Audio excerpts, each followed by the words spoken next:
বলিউডে যখন প্রথম পা রাখেন তখন নানা ভয় ঘিরে ধরেছিল অনন্যা পাণ্ডেকে। ওই সময় তিনি যেরকম সকলের কাছে নিজেকে সেভাবে মেলে ধরার চেষ্টা করেন।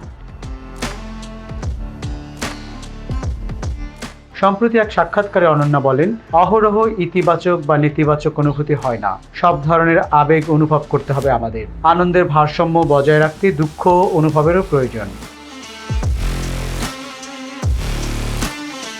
শুরুর দিনগুলো নিয়ে কথা বলতে গিয়ে অনন্যা বলেন, তখন ভয় তো ছিলই, আগামী দিনেও ভয় থাকবে। নিজেকে এই জায়গায় রাখার চেষ্টা রীতিমতো আতঙ্কের উদ্রেক করেছিল। অভিনেত্রী আরও বললেন, আমাকে একজন বলেছিলেন নিজের প্রকৃত স্বভাব আড়ালে রাখলে হয়তো 100 জন মানুষ পছন্দ করবে, কিন্তু আমি যেমন সেরকম ভাবেই হয়তো 5 জন মানুষ গ্রহণ করবে আমাকে, আর সেটাই দীর্ঘ সময়ের জন্য হবে। এটাই আমাকে আনন্দ দেয়। মুক্তির অপেক্ষায় রয়েছে অনন্যা পাণ্ডের প্রথম ওয়েব সিরিজ কল মি বে। অভিনেত্রীর বাইরেও এই সিরিজটিতে আরও এক পরিচয় রয়েছেন তিনি। অনন্যা তার ইনস্টাগ্রাম স্টোরিতে একটি ছবি শেয়ার করেছেন। সেখানে তিনি জানিয়েছেন, এই প্রথম তিনি সেটে সহকারী পরিচালক হিসেবে কাজ করেছেন।